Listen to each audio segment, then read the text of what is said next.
Hi everyone, my name is Anwesh Badapanda and today I'll be talking about wearable computers and their applications.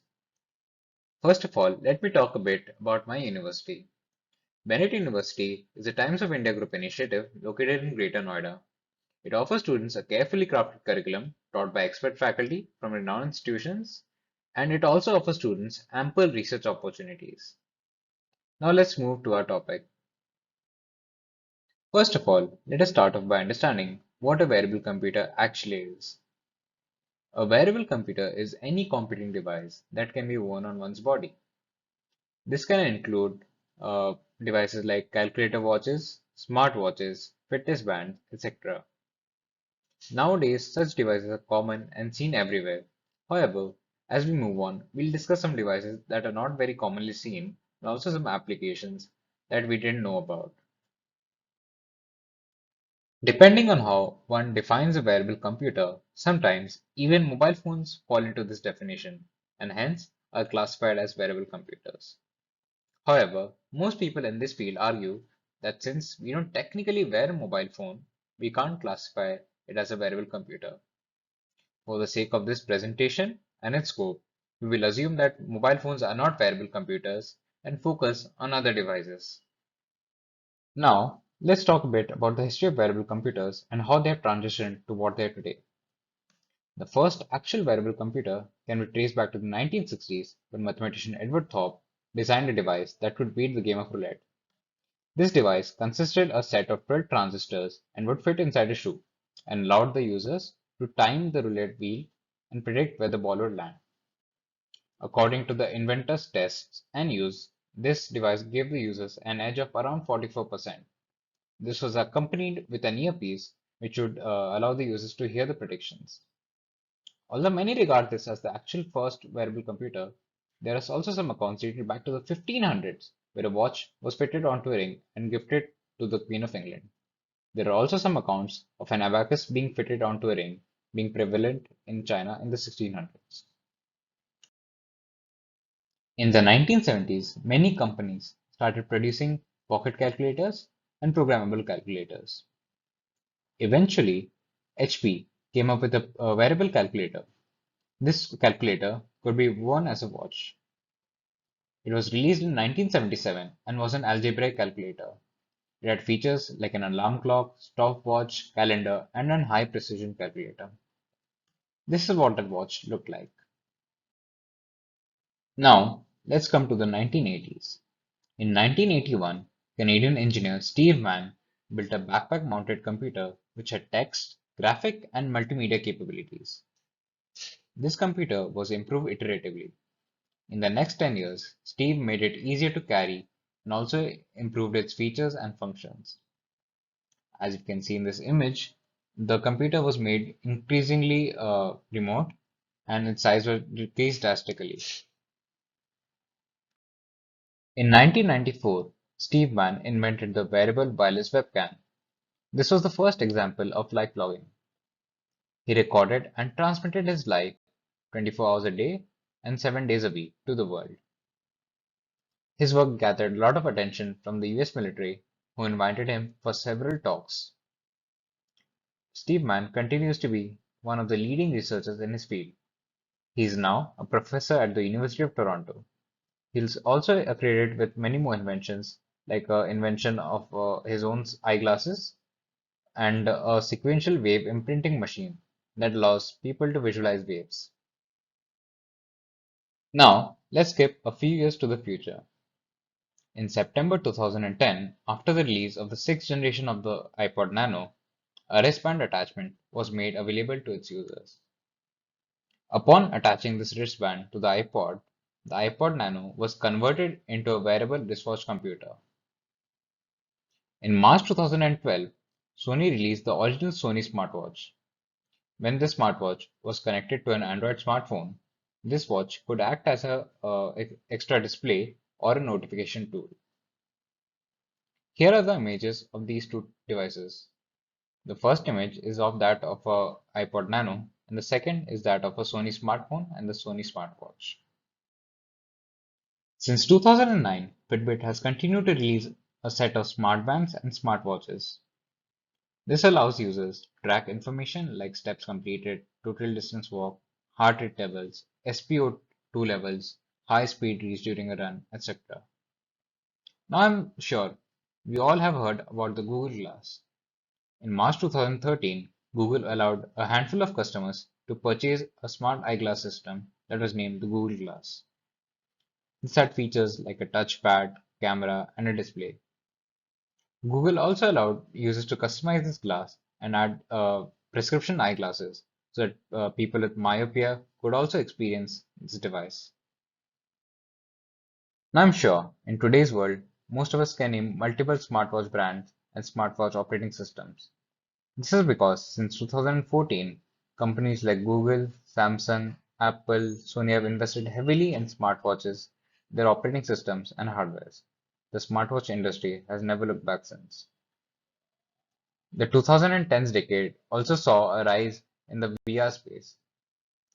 Facebook purchased the company Oculus, which was working as a leader in the VR industry. Google launched the Google Cardboard, which allowed users to convert their smartphones into a VR headset.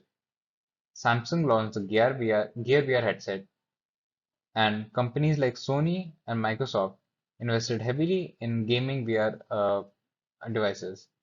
Sony launched the PlayStation VR, and Microsoft released Xbox One, a VR-ready console. Being able to harness the power of computers and the users in a device that is so small in such a small compact form that can be worn leads to infinite possibilities. Let's discuss some important applications of wearable computers that exist today and some applications that have the potential to exist in the coming years. Devices like fitness bands are very common nowadays. These small devices are worn as watches and give users access to lots of useful data like heart rate, calories burned, blood pressure, time spent exercising, etc. Some common examples are Fitbits, Apple Watches, which I've already discussed before. Now, there's some non-typical devices like the Embrace watch.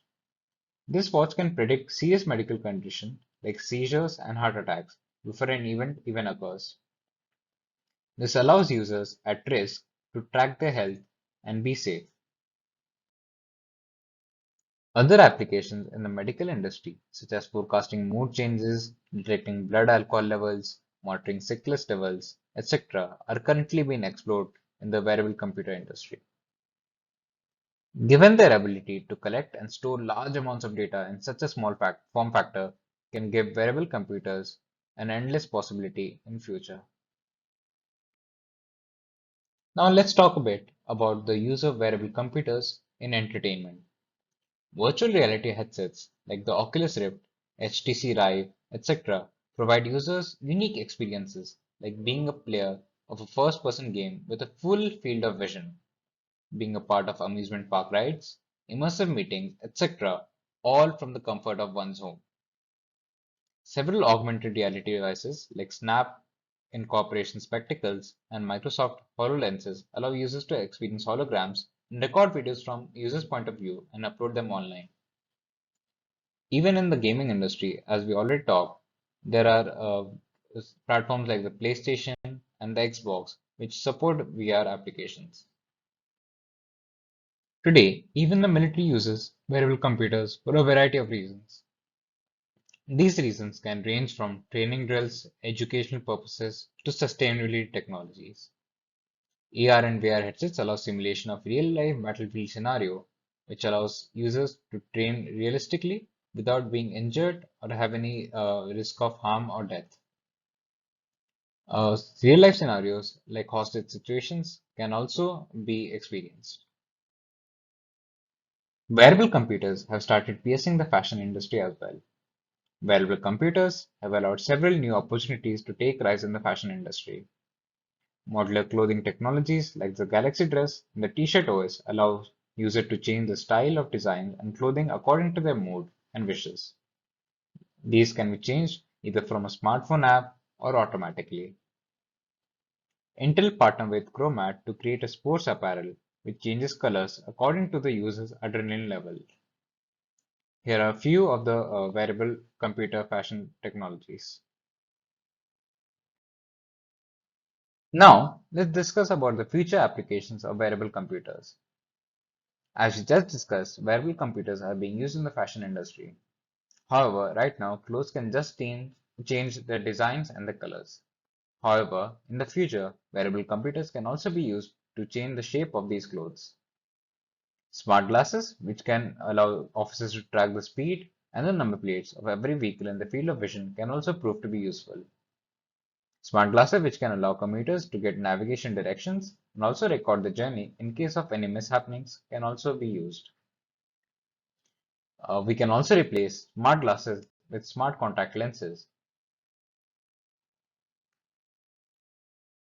Now, let's talk a bit about concerns, criticisms, and challenges that wearable computers are facing today. Devices like smart glasses can allow people to record other people without the consent or knowledge. This can cause a violation in privacy laws and ethics. This is one of the main reasons that the Google Glass program was shut down. Wearable computers can also track users' details ranging from where a user is to what the user is seeing right now very easily. Corporations may use and collect this data, which may again result in privacy issues. In case of failure of a healthcare wearable device, the dependence of the user may prove to be fatal. This can be the case in devices which can predict epilepsy or heart attacks. Devices like VR and AR headsets and smart glasses can cause problems like eye strain, deterioration of vision, etc. upon prolonged use. This is because the screen is very close to the eye in these devices. Some wearable computers like AR, VR headsets, and wearable clothing are still very bulky and uncomfortable to wear for prolonged periods of time. Most wearable computers are very fragile and still very expensive, thus cutting off many potential users. I would now like to conclude this presentation by thanking everyone who watched this video. I would also like to thank the faculties that gave me this opportunity. Thank you.